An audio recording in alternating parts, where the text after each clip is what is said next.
মোৰ নাম ৰূপালী। বহুত মানুহ বাস কৰা পৰিয়াল এটাত মোৰ বিয়া হৈছিল। কিন্তু কাৰোপক্ষত কথা ক'বলৈ কোনেও সাজু নাছিল। সকলোৱে নিজৰ নিজৰ কামৰ প্ৰতি গুৰুত্ব দিছিল। সকলোৱে কেৱল নিজৰ চিন্তা কৰিছিল। মোৰ শাহুমাই মোক বহুত মৰম কৰিছিল। মই মোৰ শাহুমাক বহুত মৰম কৰিছিলোঁ, কাৰণ মোৰ মা এই পৃথিৱীত নাছিল। সেইবাবেই মোৰ চকুত মোৰ শাহুমা মোৰ মাৰ দৰে আছিল।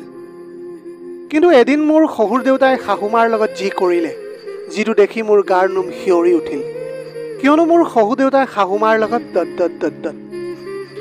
মোৰ মা এই পৃথিৱী এৰি যোৱাৰ বহুত বছৰ হ'ল। মই 7জন ভাইৰ একমাত্ৰ বায়েক আছিলোঁ, আৰু মোৰ কোনো ভাইটিৰ বিয়া এতিয়ালৈকে হোৱাই নাছিল, কাৰণ সকলোতকৈ মই ডাঙৰ আছিলোঁ।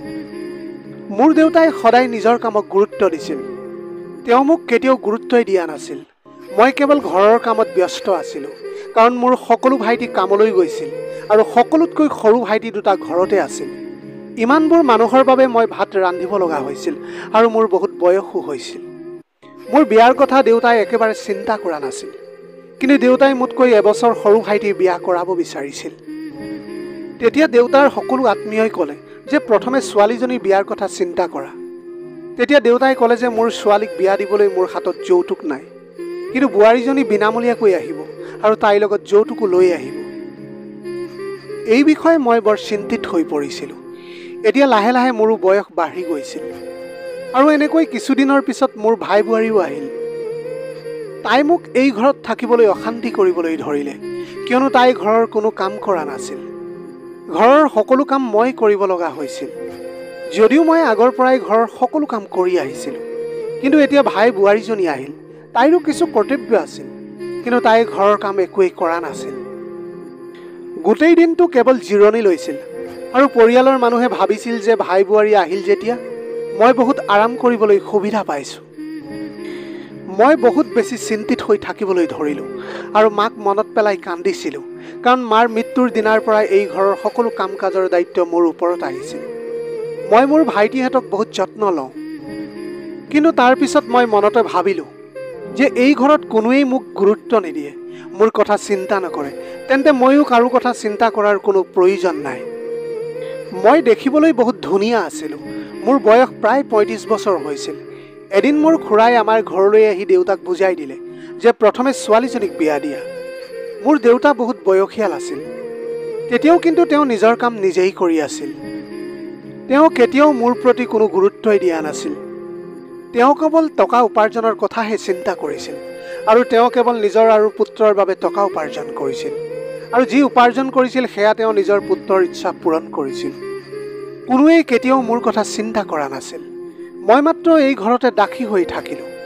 খুৰাৰ জেদত দেউতাই মোক বিয়া দিবলৈ মান্তি হ'ল। খুৰাই নিজেই মোৰ বাবে বিয়াৰ প্ৰস্তাৱ লৈ আহিছিল। ময়ো সুখী হৈছিলোঁ যে মোৰ বিয়াখন হ'বলৈ ওলাইছে, আৰু এইখন ঘৰৰ পৰা মোৰ জীৱন ৰক্ষা হ'ব। কিন্তু মোৰ সদায় এই ইচ্ছা আছিল যে মোৰ য'তেই বিয়া হ'ব তাতে যাতে পৰিয়ালটো সৰু হয়। কিন্তু যাৰ লগত মোৰ বিয়া হ'বলৈ ওলাইছিল সেই ল'ৰাটো বহুত দেখিবলৈ কোলা আছিল। তেওঁৰ পৰিয়ালটো মোৰ পৰিয়ালৰ দৰেই ডাঙৰ আছিল। তেওঁৰ 6জন ককায়েক আৰু 2গৰাকী বায়েক আছিল। 2জনী বায়েক বিয়া হৈ গৈছিল, আৰু সকলো ককায়েকে নিজৰ নিজৰ পত্নীৰ লগত আন এখন চহৰত বাস কৰিছিল। ইয়াত সেই ল'ৰাটোৱে মাক দেউতাকৰ লগত নিজৰ ঘৰত থাকিছিল। এই ল'ৰাটোৰ একমাত্ৰ গুণ আছিল যে তেওঁ বহুত বেছি টকা উপাৰ্জন কৰিছিল, আৰু তেওঁলোকৰ ঘৰটোও বহুত ডাঙৰ আছিল। শুনা পাইছিলোঁ যে তেওঁৰ সকলো ককায়েকে নিজৰ নিজৰ ভাগ লৈ ঘৰৰ পৰা বিচ্ছেদ হৈছে। এই ল'ৰাটো বহুত কোলা আছিল, আৰু সেয়েহে তেওঁৰ বিয়া হোৱা নাছিল। মোৰো বহুত বয়স হৈছিল, আৰু মোৰ বাবে বিয়াৰ কোনো প্ৰস্তাৱেই অহা নাছিল। সেইকাৰণে খুৰাই মোৰ বাবে এই সম্পৰ্কটো আনিছিল, কাৰণ মোৰ দেউতাই মোক বিয়া দিয়াৰ কোনো উদ্দেশ্যই নাছিল। অৱশেষত দেউতাই এই সম্পৰ্কটো হ'ব বুলি ক'লে। তেওঁ এই সম্পৰ্কটো হ'ব বুলি কোৱাৰ আটাইতকৈ ডাঙৰ কাৰণটো হ'ল ল'ৰাটোৰ পৰিয়ালে যৌতুক বিচৰা নাছিল, কাৰণ তেওঁলোকৰ হাতত ভগৱানে দিয়া সকলো বস্তু আছিল। ল'ৰাটোৰ মাকে আহি মোক সোণৰ আঙুঠি এটা পিন্ধাই দিলে। মই বৰ সুখী হৈছিলোঁ যে মই বিয়া হ'ম, আৰু এনে এটা পৰিয়ালত বিয়া হ'ম য'ত মোৰ স্বামী বহুত বেছি ধনী আছিল। চেহেৰাৰ লগতনো কি আছে, ব্যক্তিজনৰ উপাৰ্জন ভাল হ'ব লাগে। মই এনেকুৱা এজন স্বামী বিচাৰিছিলোঁ যিয়ে মোক সন্মান কৰিব আৰু মোক মৰম দিব। এইটো আস্থাৰ সৈতে মোৰ দেউতাই মোক সেই ল'ৰাটোৰ লগত বিয়া দিলে। মোৰ শহুৰৰ ঘৰ মোৰ ঘৰৰ পৰা বহুত দূৰৈত আছিল। দেউতাই কেতিয়াও ল'ৰাৰ ঘৰলৈ গৈ তেওঁলোকৰ ঘৰ দুৱাৰ চোৱাই নাছিল। তেনেকৈয়ে মোৰ বিয়া হৈ গ'ল আৰু খুৰাৰ ওপৰত মোৰ বহুত বিশ্বাস আছিল, কাৰণ তেওঁ মোৰ বাবে এই সম্পৰ্কটো লৈ আহিছিল। কিন্তু দুখৰ কথাটো হ'ল যে মোৰ এই বিশ্বাস তেওঁৰ বাবে ভুল প্ৰমাণিত হ'ল। শহুৰৰ ঘৰলৈ আহি দেখিলোঁ যে মোৰ স্বামীৰ ঘৰটো বৰ ডাঙৰ আছিল আৰু মোৰ স্বামীৰ গাৰ ৰংটো বৰ ক'লা আছিল। কিন্তু পৰিয়ালৰ সকলো সদস্যই বেলেগ বেলেগ ঘৰত নাথাকি একেটা ঘৰতে বাস কৰিছিল। বিয়াৰ পিছত কেইদিনমান ধৰি মই ভাবিছিলোঁ যে তেওঁলোক হয়তো আলহী আৰু বিয়াৰ পিছত গুচি যাব। কিন্তু সকলো মানুহ একেখন ঘৰতে আছিল, কোনোৱেই নিজৰ ঘৰলৈ যোৱাৰ কথা কোৱা নাছিল। মোৰ স্বামীৰ বাহিৰে তেওঁৰ আৰু 6জন ভাতৃ আছিল আৰু তেওঁলোকৰ 6গৰাকী পত্নী আছিল। তেওঁলোকৰ ল'ৰা ছোৱালীও বহুত আছিল। মোৰ আৰম্ভণিৰ দিনবোৰ মোৰ স্বামীৰ সৈতে বহুত ভালকৈ পাৰ হৈছিল। কিন্তু কেইদিনমানৰ পিছত মোৰ স্বামী কৰ্মসূত্ৰে চহৰৰ বাহিৰলৈ গৈছিল। মোৰ যত্ন মোৰ শাহুমাই ৰাখিছিল। মোৰ শাহুমা এজনী বৰ ভাল তিৰোতা আছিল আৰু মোৰ সকলো জাকেইজনী তেওঁলোকে কেৱল নিজৰ কোঠাতে সোমাই আছিল। তেওঁলোকে দিনৰ দিনটো কেৱল আৰাম আৰু মেকআপ কৰি জিৰাই আছিল। মই মাত্ৰ 2-3 দিনহে জিৰণি ল'বলৈ সুযোগ পাইছিলোঁ। তাৰ পিছত ঘৰৰ সকলো দায়িত্ব মই মূৰ পাতি লৈছিলোঁ। এই ঘৰখনত কাম কৰা মানুহ নিয়োগ কৰা আছিল। তেওঁলোকে বহুত সততাৰে কাম কৰিছিল। কিন্তু ইমান ডাঙৰ ঘৰত থাকি মোৰ এই কাম কৰা মানুহবোৰৰ ওপৰত মোৰ বিশ্বাস নাছিল। সেইবাবে মই তেওঁলোকৰ ওপৰত চকু ৰাখিছিলোঁ। মোৰ এই কামটো দেখি মোৰ শাহুমা বৰ সুখী হৈ পৰিছিল। ইমানবোৰ মানুহ থকাৰ পিছতো এই ঘৰখনত নিস্তব্ধতাই বিৰাজ কৰিছিল। বহুত মৌনতাৰ পৰিৱেশ আছিল। সকলোৱে নিজৰ নিজৰ কোঠাৰ পৰা বাহিৰলৈ ওলাই অহা নাছিল। মোৰ স্বামী চহৰলৈ যোৱাৰ পিছৰে পৰা মই মোৰ নিজৰ কোঠাত অকলে শুব লগা হৈছিল। বিয়াৰ প্ৰথম ৰাতিৰ পৰাই মোৰ স্বামীৰ ব্যৱহাৰ মোৰ লগত বহুত ভাল আছিল। মোৰ লগত তেওঁ বহুত ভাল আচৰণ কৰিছিল। মই বহুত সুখী হ'লোঁ যে মোৰ স্বামী এজন বহুত ভাল মানুহ আছিল, কিয়নো তেওঁৰ গাৰ ৰং ক'লা হোৱাৰ বাবে তেওঁৰ বিয়া হ'বলৈ বহু সময় লাগিছিল। যেতিয়া মই মোৰ কোঠাত শুবলৈ যাওঁ আৰু তেতিয়া মই অকলে থাকোঁ, তেতিয়া মাজনিশা এনেকুৱা অনুভৱ হয় যে কোনোবাই চিঞৰ বাখৰ কৰাৰ শব্দ আহি আছে। মোৰ এনে লাগিছিল যেন এইটো ঘৰত ভূত আছে, কাৰণ মই কাৰোবাৰ ভৰিৰ খোজৰ শব্দও শুনিছিলোঁ। আৰু এই ঘৰৰ বাকী সকলো সদস্যই গোটেই দিনটো কোঠাটোৰ ভিতৰতে সোমাই থাকে। তেন্তে এই ঘৰত ৰাতি খোজকাঢ়ি যোৱা মানুহ কোন আছিল? মোৰ ভয় লাগিছিল আৰু মই মোৰ স্বামীক মনত পেলাই থাকোঁ। এতিয়া প্ৰতিদিনে এনেকুৱা হ'বলৈ ধৰিলে যে কোনোবাই খোজকাঢ়ি যোৱাৰ শব্দ আৰু চিঞৰ বাখৰৰ শব্দ শুনিবলৈ ধৰিলোঁ। মই বহুত ভয় খাই গ'লোঁ আৰু কোঠাটোত নিজকে আবদ্ধ কৰি ৰাখিলোঁ। মই ভাবিবলৈ ধৰিলোঁ যে মই এই বিষয়ে নিশ্চয় কাৰোবাক সুধিম যে ৰাতি হ'লে এই ঘৰখনত কি হয়। ৰাতিপুৱা যেতিয়া মই শাহুমাক এই বিষয়ে সুধিলোঁ, তেতিয়া তেওঁ বহুত নাৰ্ভাছ হৈছিল আৰু তেওঁ কথাটো বেলেগ ফালে লৈ গ'ল। এই ঘৰটো বৰ ডাঙৰ আছিল আৰু এই ঘৰটোত বহুত মানুহ বাস কৰিছিল। এইটো সম্ভৱ যে কোনোবাই ৰাতি সাৰ পায় বা কোনোবাজনীৰ সন্তানে কান্দি থাকে। মোৰ এনে লাগিছিল যে কোনোবাই চিঞৰিছে। হয়তো মোৰ এইটো ভ্ৰম হ'ব পাৰে। মই মোৰ মনটোক বুজাই দিলোঁ যে এইটো মোৰ ভ্ৰম হয়, কাৰণ মোৰ কোনো ধৰণৰ ক্ষতি হোৱা নাছিল। গতিকে মই মোৰ ঘৰখনত মনোনিৱেশ কৰিবলৈ ধৰিলোঁ। মই ইফালে সিফালে মাথা মৰাৰ কোনো প্ৰয়োজন নাছিল। এই ঘৰৰ নিস্তব্ধতাৰ পৰা মই বহুত বিৰক্ত হৈ পৰিছিলোঁ। কেতিয়াবা কেতিয়াবা মোৰ স্বামীৰ লগত ফোনত কথা পাতিছিলোঁ। ইয়াৰ বাহিৰে মই কলৈকো অহা যোৱা কৰা নাছিলোঁ। এই ঘৰখনত মোৰ শহুৰৰ কোনো আত্মীয় অহা নাছিল। সকলোৱে নিজৰ নিজৰ কামত মন দিছিল। সকলোৱে নিজৰ নিজৰ বাবে চিন্তা কৰিছিল। এদিন ৰাতি শুই থাকোঁতে আকৌ কোনোবাই বহুত জোৰেৰে চিঞৰিছিল। আজি মই সেইটো চাবলৈ সাহস গোটাই উঠি ল'লোঁ যে কোনে ইমান ৰাতি জোৰেৰে চিঞৰিছে আৰু ইমান গভীৰ নিশা কোনে এই ঘৰটোত ঘূৰা ফুৰা কৰি থাকে। মই দেখিলোঁ যে মোৰ শহুৰ দেউতাই ফোনত কাৰোবাক চিঞৰি চিঞৰি কথা পাতি আছিল। শহুৰ দেউতাই প্ৰায় ফোনত জোৰেৰে কথা পাতিছিল।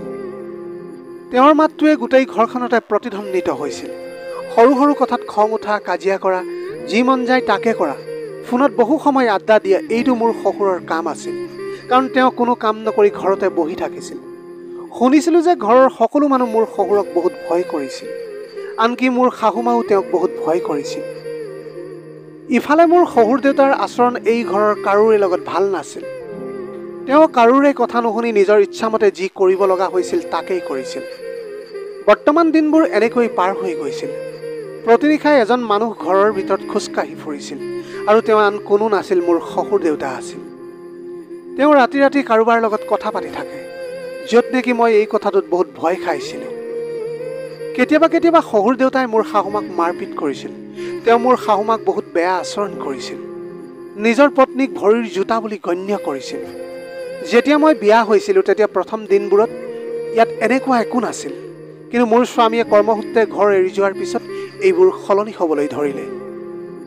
তেওঁ মোৰ শাহুমাক প্ৰতিদিনে মাৰপিট কৰিছিল আৰু শাহুমাই জোৰ জোৰকৈ চিঞৰিছিল, কিন্তু শহুৰে ৰৈ নাথাকিছিল। এতিয়া মই প্ৰতিনিশাই গৈ তেওঁলোকৰ কাজিয়াবোৰ শুনিবলৈ ধৰিলোঁ, কিয়নো মই গম পোৱা নাছিলোঁ যে স্বামী স্ত্ৰীয়ে দুয়োৰে মাজত কিহৰ বাবে কাজিয়া হৈছে আৰু মোৰ শাহুমাই এনেকুৱা কি ভুল কৰে যাৰ ওপৰত শহুৰ দেউতাই তেওঁক মাৰপিট কৰে। কিছুদিনৰ পিছত মোৰ স্বামী 2-3 দিনৰ বাবে মোৰ লগত সময় কটাবলৈ ঘৰলৈ আহিল। স্বামীৰ আগমনত মই বৰ সুখী হৈ পৰিছিলোঁ, কিন্তু মই আচৰিত হৈছিলোঁ যিদিনা মোৰ স্বামী ঘৰলৈ আহিছিল সেইদিনাৰ পৰা মোৰ শহুৰ দেউতাই শাহুমাৰ ওপৰত হাত দাঙিবলৈ বন্ধ কৰি দিছিল। মই লক্ষ্য কৰিছিলোঁ যে মোৰ স্বামী ঘৰত থাকিলে শহুৰ দেউতাই মোৰ শাহুমাৰ ওপৰত হাত নুঠায় আৰু ঘৰৰ সকলো মানুহে একেলগে টেবুলত বহি ভাত খায়, ইজনে সিজনৰ লগত সময় কটায়। মই মোৰ স্বামীৰ সন্মুখত ঘৰৰ পৰিৱেশ সম্পূৰ্ণ পৰিৱৰ্তন হোৱা দেখিছিলোঁ। এদিন মোৰ স্বামীয়ে মোক ক'লে যে তুমি ভালকৈ সাজু হোৱা, আমি ক'ৰবাত ফুৰিবলৈ যাম। মই মোৰ স্বামীৰ লগত ফুৰিবলৈ যাবলৈ সাজু হ'লোঁ। মোৰ স্বামীয়ে মোক এখন বহুত ডাঙৰ ৰেষ্টুৰেণ্টলৈ খাবলৈ লৈ গ'ল। আমি দুয়ো একেলগে বহি ৰাতিৰ আহাৰ খালোঁ। মোৰ স্বামীয়ে মোৰ ফালে চাই সুধিলে যে তোমাৰ মনটো ভাল নহয় নেকি? তুমি ভালকৈ আহাৰ কিয় খোৱা নাই? মই ভাবিলোঁ যে এই সময়ত মই মোৰ স্বামীক এই কথাটো কোৱা উচিত হ'বনে নহয়, কাৰণ মই মোৰ শাহুমাৰ বাবে বহুত চিন্তিত হৈ পৰিছিলোঁ। তাৰপিছত মই মোৰ স্বামীক সকলো কথা ক'বলৈ চেষ্টা কৰিলোঁ, কাৰণ আমি দুয়ো বিয়া হোৱাৰ পিছত প্ৰথমবাৰৰ বাবে একেলগে সময় কটাবৰ বাবে ঘৰৰ পৰা ওলাই আহিছিলোঁ। মই এনেকুৱা কথা পাতি তেওঁক চিন্তাত পেলাব বিচৰা নাছিলোঁ আৰু লগতে এইটোও ভাবি আছিলোঁ যে মই সেই ঘৰখনৰ বোৱাৰী। মই বহুত সাহস গোটাই স্বামীক সুধিলোঁ, তোমাৰ দেউতাই ৰাতি কিয় নিজৰ পত্নীৰ ওপৰত হাত তোলে? এই প্ৰশ্নটো শুনাৰ পিছত মোৰ স্বামীয়ে বৰ আচৰিত হৈ ক'লে যে তুমি পাগল হৈছা নেকি? এনেকুৱা একো নহয়, মোৰ দেউতাই মাক বহুত ভাল পায়। তাৰপিছত মই তেওঁক কিবা এটা ক'বলৈ ওলাইছিলোঁ, তেনেতে তেওঁলৈ কাৰোবাৰ ফোন আহিল আৰু তেওঁ ফোনটো লৈ মোৰ ওচৰৰ পৰা আঁতৰি গ'ল। মই মোৰ স্বামীৰ আচৰণৰ পৰা বুজিলোঁ যে তেওঁ এই বিষয়ে জ্ঞাত নহয়। 5 মিনিটৰ পিছত মোৰ স্বামীয়ে ঘূৰি আহি মোক ক'লে, কোৱাচোন তুমি কি কৈ আছিলা? তেতিয়া মই তেওঁক এই বিষয়ে একো নক'লোঁ আৰু ক'লোঁ যে হয়তো মোৰ কিবা ভুল বুজাবুজি হৈছিল, এতিয়া আমি ঘৰলৈ যোৱা উচিত। তাৰপিছত আমি দুয়ো ঘৰলৈ উভতি আহিলোঁ। তাৰ 2 দিনৰ পিছত আকৌ মোৰ স্বামী পুনৰ নিজৰ কামলৈ বাহিৰলৈ যাব লগা হ'ল। মোৰ স্বামী যোৱাৰ সময়ত মোক বজাৰ কৰিবলৈ পইচাও দি থৈ গৈছিল। তেওঁ কৈছিল যে তুমি তোমাৰ পচন্দ অনুসৰি কাপোৰ কিনি ল'বা, কাৰণ যিদিনা আমি ঘৰৰ পৰা বাহিৰলৈ ওলাই গৈছিলোঁ সেইদিনা আমাৰ হাতত ইমান সময় নাছিল যে আমি বজাৰ কৰিবলৈ যাব পাৰিম। মই মোৰ জাকেইজনীৰ লগত যাব নোৱাৰোঁ, কাৰণ তেওঁলোকে মোৰ লগত ভালকৈ কথাই পতা নাছিল। মই মোৰ শাহুমাক মোৰ লগত যাবলৈ নুসুধিলোঁ, কাৰণ মোৰ শহুৰে নিশ্চয় তেওঁক যাবলৈ নিদিব। আমাৰ ঘৰত এগৰাকী কাম কৰা ছোৱালী আছিল, তাইৰ নাম জেচমিন আছিল। মই তাইক ক'লোঁ মোৰ লগত বজাৰলৈ যাবানে? তাই লগে লগে বজাৰলৈ যাবলৈ সাজু হ'ল। এই ঘৰখনত মই কাৰোৰ পৰা অনুমতি লোৱাৰ প্ৰয়োজন নাছিল, কাৰণ এই ঘৰত যিয়েই যি নকৰক কিয় তাক লৈ কাৰো এক অভিযোগ নাছিল। সেইবাবে মই দাসীক মোৰ লগত বজাৰলৈ লৈ গ'লোঁ। বজাৰৰ পৰা ঘৰলৈ উভতি আহোঁতে মই দেখিলোঁ যে মোৰ শাহুমাৰ কোঠাৰ দুৱাৰখন খোলা হৈ আছিল। মই তেতিয়া লাহে লাহে শাহুমাৰ কোঠাৰ দুৱাৰৰ ফালে আগবাঢ়িলোঁ। তেওঁৰ কোঠাৰ পৰা মাত এটা আহি আছিল। তেওঁ কৈ আছিল যে মোক বেছি অত্যাচাৰ নকৰিবা। তাৰ মানে ইয়াৰ অৰ্থ আছিল যে আজি আকৌ শহুৰ দেউতাই শাহুৰ মাৰ ওপৰত হাত দাঙিছে। আৰু ইফালে এতিয়া ৰাতি নহয়, দিন আছিল। মই মোৰ শ্বপিং বেগটো এফালে থৈ দিলোঁ আৰু শাহুমাৰ কথা শুনিবলৈ ধৰিলোঁ। মোৰ শাহুমাই জোৰেৰে চিঞৰি আছিল যে তুমি মোৰ লগত এইবোৰ নকৰিবা, মোক ক্ষমা কৰি দিয়া। কেতিয়ালৈকে তুমি মোৰ লগত এই সকলোবোৰ কৰি থাকিবা? বাৰে বাৰে মোৰ শাহুৱে একেটা কথাকে আওৰাই আছিল। মই দুৱাৰেদি জুমি চালোঁ যে মোৰ শহুৰ দেউতাই শাহুমাৰ লগত এনেকুৱা কি কাম কৰি আছে। এইটো দেখি মোৰ ভৰিৰ তলৰ মাটি নোহোৱা হৈ গ'ল যে মোৰ শহুৰ দেউতাই মোৰ শাহুমাৰ চুলি কাটি আছিল। মই ভাবিছিলোঁ যে মোৰ শহুৰ দেউতাই শাহুমাৰ ওপৰত হাত উঠায় আৰু তেওঁক মাৰপিট কৰে, সেইকাৰণে শাহুমাই ইমান চিঞৰি চিঞৰি কান্দে। কিন্তু মোৰ এই ধাৰণা ভুল বুলি প্ৰমাণিত হ'ল, কিয়নো শহুৰ দেউতাই তেওঁক মাৰপিট কৰা নাছিল, বৰঞ্চ তেওঁৰ চুলি কাটি আছিল, যাৰ কাৰণে শাহুমাই বহুত চিঞৰি আছিল। কিন্তু তেওঁ এনেকুৱা কিয় কৰি আছিল মই একেবাৰে বুজি পোৱা নাছিলোঁ। চুলি এগৰাকী নাৰীৰ অলংকাৰ। প্ৰতিগৰাকী নাৰীৰ সৌন্দৰ্য নিহিত হৈ থাকে তেওঁৰ চুলিত। মোৰ শহুৰ দেউতাৰ এহাতত শাহুমাৰ কটা চুলি আৰু আনহাতে কেঁচিখন আছিল। এতিয়া এই সকলোবোৰ দেখি মোৰ আৰু সহ্য নহ'ল। সেইবাবেই মই চিঞৰি চিঞৰি কোঠাটোৰ ভিতৰলৈ সোমাই গ'লোঁ। যেতিয়া গৈ মই শহুৰ দেউতাক সুধিলোঁ, দেউতা এইবোৰ আপুনি কি কৰি আছে? শহুৰ দেউতাই ক'লে, বোৱাৰী, এই শাস্তি তোমাৰ শাহুমাৰ বাবে বহুত কম। নহ'লে তোমাৰ শাহুমাই যি কৰি আছে সেইবোৰ দেখাৰ পিছত তাইক এই ঘৰৰ পৰা খেদি পঠিয়াব লাগে। এইদৰে কৈ শহুৰ দেউতাই কোঠাৰ পৰা ওলাই গ'ল। মই গৈ শাহুমাক খৰধৰকৈ সাবটি ধৰিলোঁ, কাৰণ বেচেৰী শাহুমাজনীয়ে বহুত কান্দিছে। মই তেওঁক সুধিলোঁ, কি হৈছে মা? আৰু দেউতাই আপোনাৰ চুলি কিয় কাটিলে? মোৰ শাহুমাই কৈছিল যে তেওঁ প্ৰতিদিনে এই কামটো কৰে। প্ৰথমে মোক অত্যাচাৰ কৰে আৰু তাৰপিছত তেওঁ মোৰ চুলি কাটে। মই ক'লোঁ যে মই ভাবিছিলোঁ তেওঁ কেৱল আপোনাৰ চুলি কাটে, আপোনাক মাৰপিট নকৰে। তেতিয়া মোৰ শাহুমাই কৈছিল যে এই মানুহজন বৰ নিষ্ঠুৰ আৰু যিকোনো সময়তে যিকোনো কাম কৰিব পাৰে। মোৰ শাহুমাই তেতিয়া ক'বলৈ ধৰিলে, বোৱাৰী, মই একো ভুল কাম কৰা নাই। এই ঘৰখনৰ কথা তুমি এতিয়াও নাজানা। সেইবাবেই তুমি এই কথা বুজিব নোৱাৰিবা মই নিৰ্দোষী। মই তেওঁক সুধিলোঁ যে মা, এনেকুৱা কি কথা আছে যাৰ বাবে দেউতাই আপোনাৰ চুলিখিনি কাটিছে? তেতিয়া শাহুমাই ক'লে যে বোৱাৰী, এই ঘৰখনৰ সকলোৱে নিজৰ কথা চিন্তা কৰে, কোনেও আনৰ কথা চিন্তা নকৰে। কাৰণ এই ঘৰৰ সকলো মানুহে মোৰ সৰু ল'ৰাৰ উপাৰ্জনেৰে খায়। তুমি এই ঘৰখনৰ মানুহৰ পৰা সাৱধানে থাকিবা, আৰু বিশেষকৈ শহুৰৰ পৰা। তেওঁ অতি বিপদজনক মানুহ। এই বিষয়ে কেতিয়াও কোনো কথা তুমি তোমাৰ স্বামীক নক'বা, নহ'লে তেওঁ মোক মাৰি পেলাব। এই কথা কৈ শাহুমাই মোক জোৰকৈ কোঠাৰ পৰা উলিয়াই দিলে আৰু ক'লে যে ভৱিষ্যতে তুমি আমাৰ দুয়োজনৰ কাজিয়াৰ মাজত কেতিয়াও নোসোমাবা, নহ'লে তোমাৰ বাবে ভাল নহ'ব আৰু একো কথা তুমি জনাৰ প্ৰয়োজন নাই। তুমি তোমাৰ ৰুমলৈ যোৱা। মই মনে মনে তেওঁৰ কোঠাৰ পৰা ওলাই আহিলোঁ। মোৰ শহুৰ দেউতাই শাহুমাৰ লগত ভাল আচৰণ কৰি থকা নাছিল। মোৰ শাহুমা এগৰাকী ভাল মানুহ আছিল আৰু তেওঁক এনেদৰে অত্যাচাৰ কৰি থকাটো মই চাই থাকিব নোৱাৰিছিলোঁ। মই মোৰ কোঠাৰ ফালে গৈ থাকোঁতে চিৰিত শহুৰ দেউতাক লগ পালোঁ। তেতিয়া শহুৰ দেউতাই মোক মাত লগাই ক'লে যে এবাৰ মোৰ কথাটো শুনা। মই জানো মই কোৱা কথাবোৰ তুমি বিশ্বাস নকৰিবা। মই মোৰ শহুৰ দেউতাৰ কথাবোৰ বুজিব পৰা নাছিলোঁ। তেওঁ মোৰ ওচৰলৈ আহি মোক ক'লে যে মই জানো তুমি এগৰাকী বৰ বুদ্ধিমান ছোৱালী, মোৰ ল'ৰাৰ দৰে। মোৰ ল'ৰাটোও বৰ বুদ্ধিমান। মই মোৰ শহুৰ দেউতাক ক'লোঁ, কিন্তু আপুনি মাৰ লগত বহুত বেয়া কাম কৰি আছে। তেতিয়া মোৰ শহুৰ দেউতাই ক'লে, ৰ'বা, মই এতিয়াই তোমাক গোটেই কাহিনীটো বুজাই দিম, যাতে তুমি মোক বিশ্বাস কৰিব পাৰা আৰু লগতে এই ঘৰত কি হৈ আছে জানিব পাৰিবা। এই কথাটো কৈ শহুৰ দেউতাই তেওঁৰ পকেটৰ পৰা মোবাইলটো উলিয়াই ল'লে। মোবাইলৰ ভিতৰত থকা ফটো কেইখনমান উলিয়াই মোৰ ফালে আগবঢ়াই দি ক'লে, এইটো চোৱা। মই আশা কৰোঁ যে আজিৰ পিছত তুমি আৰু মোক ভুল নুবুজা। মোৰ শহুৰ দেউতাই ক'বলৈ ধৰিলে যে মই কোনো বেয়া মানুহ নহয়, কিন্তু যেতিয়া এজন পুৰুষে নিজৰ পত্নীৰ পৰা প্ৰতাৰণা দেখে তেন্তে তেওঁ নিশ্চয়কৈ কোনোবা নহয় কোনোবা প্ৰকাৰে পত্নীক বান্ধোনত ৰাখিব বিচাৰিব। মই তেতিয়া মোৰ চকুকেইটাকে বিশ্বাস কৰিব পৰা নাছিলোঁ। ফটোবোৰ চাই থাকোঁতে হঠাৎ মোৰ শাহুমাই চিৰিৰ ওচৰলৈ আহিছিল আৰু মোৰ হাতৰ পৰা মোবাইলটো কাঢ়ি লৈ নিজৰ লগত ৰাখিলে আৰু মোক হাতত ধৰি টানিবলৈ ধৰিলে আৰু ক'লে যে তুমি এতিয়াও তোমাৰ ৰুমলৈ যোৱা নাই। মই শাহুমাক কিবা এটা ক'বলৈ লওঁতেই তেওঁ ক'লে যে তুমি একো নাজানা আৰু একো বুজি নোপোৱা। এতিয়া তুমি নিজৰ ৰুমলৈ যোৱা আৰু দ্বিতীয়বাৰ আমাৰ মাজত সোমোৱাৰ কোনো প্ৰয়াস নকৰিবা। মই মোৰ শাহুমাৰ পৰা হাতখন আঁতৰাই আনিলোঁ। তেওঁ মোৰ ফালে চকু দুটা ডাঙৰ কৰি চাই আছিল। ময়ো মোৰ শাহুমাৰ ফালে বৰ মনোযোগেৰে চাই আছিলোঁ। ৰাতিৰ সময়তো আকৌ সেই আগৰ দৰে চিঞৰি থকা মাতবোৰ ভাহি আহিছিল। মোৰ শাহুমাৰ চুলিবোৰ বহুত দীঘল আছিল। শহুৰ দেউতাই তেওঁৰ চুলি কাটি আধা কৰি দিছিল। সেইকাৰণে মোৰ শাহুমাই সদায় মূৰত উৰণি লৈ ঘূৰি ফুৰিছিল। কিছুদিন এনেকৈ পাৰ হৈ গৈছিল। মোৰ স্বামী যেতিয়া ঘৰলৈ আহিছিল তেতিয়া ঘৰৰ পৰিৱেশটো ভাল হৈ যায় আৰু যেতিয়া ঘৰৰ পৰা ওলাই যায় তেতিয়া ঘৰৰ পৰিৱেশটো আগৰ দৰে হৈ পৰে। মই মোৰ স্বামীক এই সকলোবোৰ ক'বলৈ চেষ্টা কৰিছিলোঁ, কিন্তু শাহুমাই মোক কঠোৰভাৱে বাধা দি ৰাখিছিল আৰু মোক কৈছিল যে যদি তুমি তোমাৰ স্বামীক এই বিষয়ে কোৱা তেন্তে তোমাৰ বাবে ভাল নহ'ব।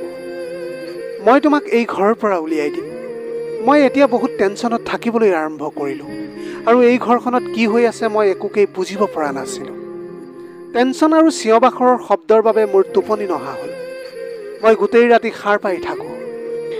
মোৰ শাহুমা মোৰ বাবে মৰমৰ আছিল, কাৰণ তেওঁ মোক কেতিয়াও শাহুৰৰ দৰে ব্যৱহাৰ কৰা নাছিল। এই সকলোবোৰ কথাৰ বাবে মোৰ হৃদয়ত বৰ দুখ লাগিছিল। মই মোৰ মনতে বহুত ভাবিলোঁ, কিন্তু মোৰ ক'তো এনেকুৱা অনুভৱ নহ'ল যে মোৰ শাহুমা এনেকুৱা হ'ব পাৰে বুলি। তাৰ পিছদিনা মই আচৰিত হ'লোঁ যে মোৰ শহুৰে শাহুমাৰ লগত বহুত ভাল আচৰণ কৰি আছে। মই ভাবিলোঁ যে হয়তো মোৰ শহুৰ দেউতাই বুজি পাইছে যে মহিলাৰ ওপৰত হাত দাঙিব নালাগে।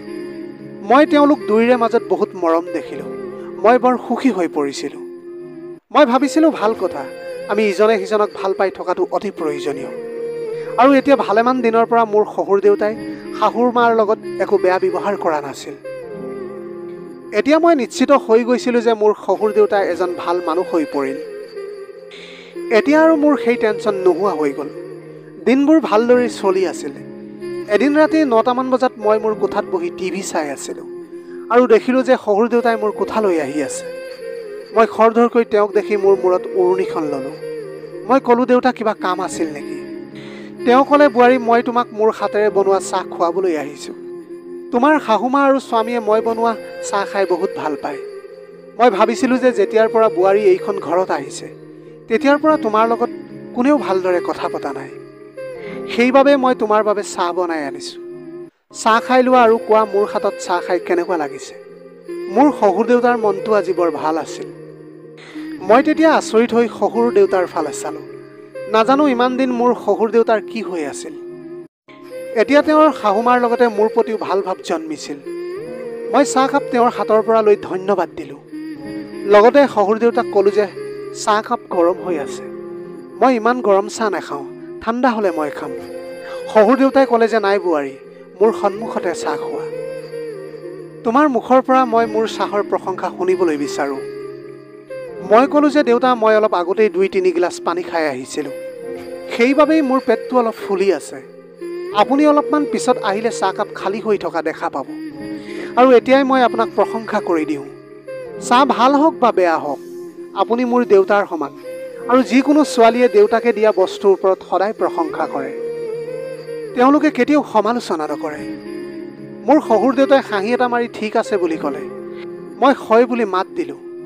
মই চাহকাপ লৈ বাথৰুমলৈ গৈ চাহখিনি পেলাই দিলোঁ আৰু কাপটো আনি টেবুলত থৈ দিলোঁ, কাৰণ চাহ খাবলৈ মোৰ একেবাৰে মন নাছিল। ৰাতি যদি চাহ খাওঁ তেতিয়া খাদ্য হজম কৰাত মোৰ বৰ অসুবিধাৰ সৃষ্টি হৈছিল।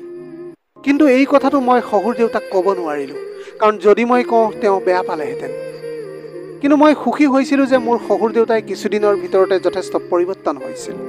বহুদিন ধৰি তেওঁ মাজনিশা মোৰ শাহুমাক কোনো অত্যাচাৰ কৰা নাছিল। হয়তো তেওঁ অত্যাচাৰ কৰিবলৈ পাহৰি গৈছিল। মই ৰাতি টিভি চাই থকা বহু সময় হ'ল। সেইবাবে টিভিটো বন্ধ কৰিলোঁ আৰু স্বামীৰ লগত আড্ডা মাৰিবলৈ ধৰিলোঁ। কিন্তু এই সময়ত মোৰ এনে লাগিল যেন কাৰোবাৰ ছাঁ মোৰ কোঠাৰ ফালে আহি আছে। মই বহুত ভয় খাইছিলোঁ। গতিকে খৰধৰকৈ মোবাইলটো বন্ধ কৰি চকু দুটা মুদি শুই পৰিলোঁ। কোনোবাই দুৱাৰখন খুলি মোৰ ফালে এবাৰ চালে আৰু দুৱাৰখন বন্ধ কৰি দিলে। মই বুজি পাইছিলোঁ যে মোৰ কোঠাৰ ভিতৰলৈ কোনোবা আহিছিল। মই আকৌ মোৰ স্বামীৰ লগত কথা পাতিবলৈ ধৰিলোঁ, কিন্তু কোঠাটোৰ বাহিৰত কিবা এটা খটখট শব্দ শুনি আছিলোঁ। মই মোৰ মোবাইলটো বিচনাতে এৰি মনে মনে কোঠাৰ পৰা ওলাই আহিলোঁ যে বাহিৰত কি হৈ আছে সেইটো চাবলৈ। মই দেখিলোঁ যে মোৰ শহুৰ দেউতাই মোৰ শাহুমাৰ মুখত ধৰি নাজানো তেওঁক ক'লৈ লৈ গৈ আছিল। মই তেওঁলোকৰ পিছে পিছে তেতিয়া গৈ আছিলোঁ। মই এইটো দেখি আচৰিত হ'লোঁ যে এই ঘৰটোত এটা গুপ্ত কোঠাও আছে, যাৰ বিষয়ে মই একো গম পোৱা নাছিলোঁ। তেওঁ মোৰ শাহুমাক জোৰকৈ টানি নি সেই গুপ্ত কোঠাটোৰ ভিতৰলৈ লৈ গৈছিল। কিন্তু সেই কোঠাটোৰ দুৱাৰখন তেওঁ বন্ধ কৰিবলৈ পাহৰি গ'ল। সেইবাবে মই সেই গুপ্ত কোঠাটোৰ ভিতৰত মনে মনে সোমাই গ'লোঁ। মই দেখিলোঁ যে কোঠাটোৰ ভিতৰত আৰু এটা সৰু কোঠা বনোৱা আছিল। শহুৰ দেউতাই শাহুমাক সেই কোঠাটোৰ ভিতৰলৈ লৈ গ'ল আৰু মই তাতে থিয় হৈ তেওঁলোকৰ কথাবোৰ শুনিবলৈ আৰম্ভ কৰিলোঁ। মোৰ শহুৰ দেউতাই শাহুমাক চকী এখনত বহিবলৈ দি ৰছীৰে বান্ধি দিলে। শহুৰ দেউতাই শাহুমাক যি কথা ক'লে সেই কথা শুনি মোৰ যেন জীয়ই ওলাই গ'ল। মোৰ শহুৰ দেউতাই কৈছিল যে এইখন ঘৰত তোমাৰ যি ধন সম্পত্তি আছে এই সকলোবোৰ তোমাৰ একমাত্ৰ পুত্ৰ সন্তানৰ। মই বিচাৰোঁ যে এই সকলোবোৰ মোৰ নামত কৰি দিয়া। ইমান বছৰে মই এই দিনটোৰ বাবে অপেক্ষা কৰি আছিলোঁ। আজি মই তোমাক ইয়াতে হত্যা কৰি পুতি থ'ম আৰু মই সকলোকে ক'ম যে তুমি তোমাৰ প্ৰেমিকৰ লগত পলাই গ'লা। মোৰ শাহুমাই ক'বলৈ ধৰিলে যে মই মৰি যাম, কিন্তু কেতিয়াও এনেকুৱা হ'বলৈ নিদিওঁ। এই সকলোবোৰ মোৰ একমাত্ৰ ল'ৰাৰ কষ্টৰ উপাৰ্জনৰ ধন। তুমি কি বিচাৰিছা যে মই তোমাক তোমাৰ দুষ্ট ল'ৰা ছোৱালীকেইটাক মোৰ ল'ৰাৰ কষ্ট উপাৰ্জনৰ ধন সম্পত্তি দি দিম? তুমি ভগৱানক ধন্যবাদ দিয়া যে মই ইমান বছৰ ধৰি মই তোমাৰ এই সত্যটো মোৰ ল'ৰাৰ পৰা লুকুৱাই ৰাখিছিলোঁ, আৰু এতিয়া এই সত্যটো মোৰ বোৱাৰীৰ পৰা লুকুৱাই ৰাখিব লগা হৈছে। তেনেতে শহুৰ দেউতাই মোৰ শাহুমাৰ গালত জোৰেৰে এটা চৰ মাৰি ক'লে যে আজি মই তাইৰ চাহত টোপনিৰ টেবলেট মিহলাই দি অচেতন কৰি থৈ আহিছোঁ। তাই আজি একো গম নাপাব। যেতিয়া ৰাতিপুৱা চকু মেলিব তেতিয়া তাই গম পাব যে তাইৰ শাহুমাই প্ৰেমিকৰ লগত পলাই গৈছে, কিয়নো যিকেইখন ফটো মই তাইক দেখুৱাইছিলোঁ তাই সেইকেইখন ফটো বিশ্বাস কৰিছিল। আচলতে সেইদিনা মোৰ শহুৰ দেউতাই মোবাইলত দেখুওৱা ফটোবোৰ মোৰ শাহুমাৰ আছিল, যিবোৰ অতি অশ্লীল ধৰণে তোলা হৈছিল, আৰু মোৰ শহুৰ দেউতাই আন পুৰুষৰ সৈতে মোৰ শাহুৰৰ সৈতে ফটোবোৰ এডিট কৰি দিছিল। আনহাতে শাহুমাৰ লগত সেই সকলোবোৰ ফটো মোৰ শহুৰ দেউতাই নিজেই মোবাইলত তুলি লৈছিল। আচলতে তেওঁ মোৰ শাহুৰ দ্বিতীয় স্বামী আছিল, আৰু মোৰ স্বামী মোৰ শাহুমাৰ একমাত্ৰ পুত্ৰ আছিল। যেতিয়া মোৰ শাহুমাৰ বিয়া হৈছিল তেতিয়া তেওঁ বিধৱা আছিল, আৰু মোৰ শাহুৰ প্ৰথমজন স্বামী বৰ ধনী আছিল। মৃত্যুৰ আগে আগে নিজৰ হ'ব লগা সন্তানৰ নামত সকলো সম্পত্তি লিখি থৈ গৈছিল, কাৰণ মোৰ শাহুমাৰ প্ৰথম স্বামীৰ মৃত্যুৰ সময়ত তেওঁ গৰ্ভৱতী আছিল। তাৰপিছত মোৰ শাহুমাৰ মাক দেউতাকে তেওঁক এইজন লোভীয়া পুৰুষৰ সৈতে বিয়া কৰাই দিলে। এতিয়া মোৰ শাহুমাৰ হাতত তেওঁৰ প্ৰথম স্বামীৰ সকলো ধন সম্পত্তি আছিল। সেইবাবে শাহুমাই তেওঁৰ একমাত্ৰ পুত্ৰক বহুত পঢ়ুৱাইছিল আৰু পুনৰ প্ৰথম স্বামীৰ ব্যৱসায় আৰম্ভ কৰাত সহায় কৰিছিল। আনহাতে শাহুমাৰ দ্বিতীয় স্বামীৰ সন্তানে তেওঁৰ পৰা যথেষ্ট সুবিধা লৈ তেওঁৰ সম্পত্তি উপভোগ কৰিছিল। মোৰ স্বামীয়ে গম পোৱা নাছিল যে এইজন মানুহ তেওঁৰ দ্বিতীয় দেউতাক, কিন্তু মোৰ স্বামীয়ে চকু মেলাৰ পৰাই মোৰ শহুৰক নিজৰ দেউতা বুলি গণ্য কৰি আহিছিল। সেইবাবেই মোৰ শাহুমাই কেতিয়াও মোৰ স্বামীক এইবোৰ কথা কোৱাৰ প্ৰয়োজন বুলি ভবা নাছিল। কিন্তু যেতিয়া মোৰ স্বামী ডাঙৰ হৈ দেউতাকৰ ব্যৱসায় আৰম্ভ কৰিলে তেতিয়া ব্যৱসায়টো বহুত আগুৱাই গ'ল আৰু উপাৰ্জন বহুত বাঢ়িবলৈ ধৰিলে। কিন্তু এইটো কথা মোৰ শহুৰ দেউতাই বহুত ভাল নাপালে, কাৰণ তেওঁৰ কোনো এটা সন্তানে মোৰ স্বামীৰ লগত প্ৰতিযোগিতা কৰিবলৈ সক্ষম নাছিল। কিন্তু মোৰ স্বামীয়ে উপাৰ্জনৰ পৰা যিখিনি ধন সম্পত্তি গোটাইছিল তেওঁ সকলো নিজৰ মাকৰ নামত লিখি দিছিল। গতিকে শহুৰ দেউতাই এতিয়া সকলোবোৰ ধন সম্পত্তি নিজৰ নামত ল'ব বিচাৰিছিল, আৰু এনেকৈয়ে বহুদিন ধৰি শাহুমাক তেওঁৰ সকলো ধন সম্পত্তি শহুৰ দেউতাক দিবলৈ ব্লেকমেইলিং কৰি আহিছিল। মোৰ শহুৰ দেউতাই মোৰ স্বামীৰ সন্মুখত বৰ ভালকৈ আছিল, কাৰণ তেওঁ কেতিয়াও বিচৰা নাছিল যে মোৰ স্বামীয়ে তেওঁৰ সকলো কথা গম পাই যাওক যে তেওঁ মোৰ স্বামীৰ দ্বিতীয় দেউতাক আছিল, আৰু তেওঁৰ সকলো সন্তান মোৰ শাহুৰৰ নহয় বৰঞ্চ শহুৰ দেউতাৰ প্ৰথম পত্নীৰহে আছিল। যদিহে মোৰ স্বামীয়ে এই সকলোবোৰ কথা গম পায় তেন্তে তেওঁ এই মানুহবোৰক আমাৰ ঘৰত কেতিয়াও সহ্য নকৰিব। মোৰ স্বামীৰ মনটো যিকোনো সময়তে বিচলিত হ'ব পাৰে, আৰু এই মানুহবোৰক তেওঁ ঘৰৰ পৰা বাহিৰলৈ উলিয়াই দিব পাৰে। এতিয়া শহুৰ দেউতাই মোৰ শাহুমাক কাগজ পত্ৰত চহী কৰিবলৈ দিয়াৰ পিছত সিহঁতে মোৰ শাহুমাক হত্যা কৰিব বিচাৰিছিল, আৰু তেনেখিনি কৰাৰ পিছত সকলোকে ক'লে যে মোৰ শাহুমা আন পুৰুষৰ লগত সম্পৰ্ক আছিল, আৰু তেওঁ আন প্ৰেমিকৰ লগত পলাই গুচি গ'ল। মোৰ শাহুমা বুঢ়ী হৈ গৈছিল যদিও বহুত ধুনীয়া আছিল। তেওঁলৈ চাই কোনেও ক'ব নোৱাৰিব যে তেওঁ বুঢ়ী হ'ল বুলি। তেওঁক বুঢ়ী হোৱাৰ যেন একেবাৰেই লগা নাছিল। কোঠাটোৰ ভিতৰত উপস্থিত থকা মানুহ দুজন আছিল মোৰ শহুৰ দেউতাৰ ডাঙৰ ল'ৰা দুটা। সিহঁতে মোৰ স্বামীৰ এই সকলো ধন সম্পত্তি দখল কৰিব বিচাৰিছিল। মোৰ শহুৰ দেউতাই মোৰ শাহুমাৰ চুলি কাটি মাৰপিট কৰিছিল। শহুৰ দেউতাই ভাবিছিল যে তেওঁ ভয় খাব আৰু এই সম্পত্তি তেওঁৰ নামত কৰি দিব, কিন্তু তেনেকুৱা একো নহ'ল। মই মোৰ শাহুমাক প্ৰণাম জনাইছোঁ যে ইমান বছৰে তেওঁ এই সকলোবোৰ সহ্য কৰি আছিল। তেওঁ এই ধন সম্পত্তি কোনো এজন এনেকুৱা ব্যক্তিৰ হাতত গতাই দিব বিচৰা নাছিল যিয়ে নেকি তেওঁৰ পুত্ৰৰ জীৱনটো ধ্বংস কৰি পেলালেহেঁতেন। মই মোৰ শাহুমাৰ ওপৰত হৈ থকা অত্যাচাৰবিলাক চাই থাকিব নোৱাৰিলোঁ। সেইবাবে মই এটা কাম কৰিলোঁ। যেতিয়া মই মোৰ কোঠাত মোৰ স্বামীৰ লগত ফোনত কথা পাতিছিলোঁ তেতিয়া মই বুজিছিলোঁ যে শহুৰ দেউতাই মোৰ কোঠাটোলৈ আহিছে। তেতিয়া মই মোৰ স্বামীক মেছেজৰ জৰিয়তে গোটেইখিনি কথা লিখিছিলোঁ। মই ভাবি আছিলোঁ যে মোৰ স্বামীয়ে এই কথাবোৰ বিশ্বাস কৰিব নে নকৰে, কাৰণ কিবা এটা ভুল হ'বলৈ গৈ থকা যেন মোৰ অনুভৱ হৈছিল, কাৰণ মোৰ শহুৰৰ আচৰণ সলনি হ'বলৈ ধৰিছিল আৰু তেওঁ প্ৰথমবাৰৰ বাবে মোৰ কোঠালৈ চাহ লৈ আহিছিল। মোৰ স্বামীয়ে মেছেজবোৰ পঢ়ি উত্তৰ দিলে যে মই মোৰ বন্ধুক তোমাৰ ওচৰলৈ পঠিয়াই আছোঁ, তুমি তাৰ সহায় ল'বা, ময়ো ঘৰলৈ গৈ আছোঁ। যদি এই সকলোবোৰ কথা সঁচা হয় তেন্তে মই দেউতা আৰু তেওঁলোকৰ ল'ৰা ছোৱালীবিলাকক ঘৰৰ পৰা উলিয়াই দিম। আৰু যদি এই কথাবোৰ মিছা হয় তেন্তে মই তোমাক এই ঘৰৰ পৰা বাহিৰ কৰি দিম আৰু মই তোমাক বিবাহ বিচ্ছেদ দিম। মই মোৰ স্বামীক ক'লোঁ, তুমি তোমাৰ বন্ধুক পঠিয়াই দিয়া, মই তোমাৰ কথা সকলো মানি ল'ম। মই যেতিয়া গুপ্ত কোঠাৰ পৰা ওলাই আহি দুৱাৰ ওচৰ পালোহি তেনেতে দেখিলোঁ মোৰ স্বামীৰ এজন বন্ধু আহিছে। তেওঁ মোৰ স্বামীৰ বন্ধু হোৱাৰ লগতে এজন আৰক্ষী বিষয়াও আছিল। কাৰণ মই মোৰ স্বামীক কৈছিলোঁ যে তোমাৰ দেউতাই প্ৰতিনিশা তোমাৰ মাৰ চুলি কাটে, তুমি আহিলে সকলো নিজ চকুৰে দেখা পাবা। আৰু মই অনুভৱ কৰিছিলোঁ যে আজিও তেওঁ সেই একে কাম কৰিবলৈ ওলাইছে, কাৰণ মই শুইছোঁ নে নাই মোৰ শহুৰে চেক কৰিবলৈ আহিছিল। মই তেওঁৰ ওপৰত চকু ৰাখিছিলোঁ, সেইবাবে হয়তো এতিয়া তেওঁ মোৰ ওপৰত সতৰ্ক হৈ পৰিছিল। মই মোৰ স্বামীৰ বন্ধুজনক গুপ্ত কোঠাটোলৈ লৈ আহিছিলোঁ। যেতিয়া তেওঁ নিজ চকুৰে দেখিছিল যে শহুৰ দেউতাৰ ল'ৰাকেইটাই মোৰ শাহুমাক সম্পত্তিৰ কাগজত চহী কৰিবলৈ জোৰ কৰি আছিল আৰু তেওঁক মাৰপিট কৰি আছিল। তাৰপিছত মোৰ স্বামীৰ বন্ধুজনে শহুৰ দেউতা আৰু তেওঁৰ 2 পুত্ৰক গ্ৰেপ্তাৰ কৰিলে আৰু সেই 3জনক তেওঁ থানালৈ লৈ গ'ল। ৰাতিপুৱা হোৱাত মোৰ স্বামীও ঘৰ আহি পালেহি, কাৰণ বন্ধুৱে মোৰ স্বামীক ফোন কৰি সকলো কথা কৈছিল।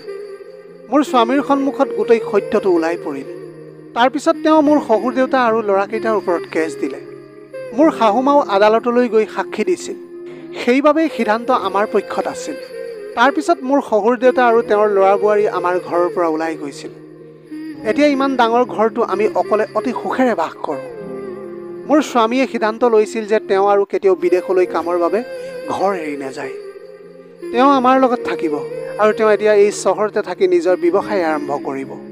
কেতিয়াবা কিছুমান মানুহে ধন সম্পত্তিৰ বাবে ইমান তললৈ নামি যাব পাৰে যে নিজৰ আত্মীয়ৰ সম্পৰ্কৰ মূল্য দিবলৈও পাহৰি যায়। মই আপোনালোকক অনুৰোধ কৰিব বিচাৰিছোঁ যে আমি আমাৰ সম্পৰ্কবোৰ আদৰ কৰিবলৈ শিকা উচিত। এই সম্পৰ্কবোৰ যিবোৰ আজি আমাৰ লগত আছে, যদি আমি তেওঁলোকৰ লগত কিবা ভুল কৰোঁ তেন্তে তেওঁলোকৰ অন্তৰত ভুল বুজাবুজিৰ সৃষ্টি হ'ব পাৰে। তাৰ পিছত আৰু কোনেও আমাৰ ফালে ঘূৰি নাচাব। সেয়েহে এজন ভাল মানুহক বিচাৰ কৰিবলৈ শিকক আৰু ভাল মানুহৰ লগত ভাল ব্যৱহাৰ কৰিবলৈ শিকক আৰু বেয়াজনৰ দুষ্টতা নাইকিয়া কৰিবলৈ চেষ্টা কৰক। মোৰ শহুৰ দেউতাই মোৰ শাহুমাৰ ওচৰত বহুত ক্ষমা খুজিছিল, কিন্তু তেওঁ ক্ষমাৰ যোগ্য নাছিল, কাৰণ তেওঁ এটা ডাঙৰ ভুল কৰিবলৈ ওলাইছিল।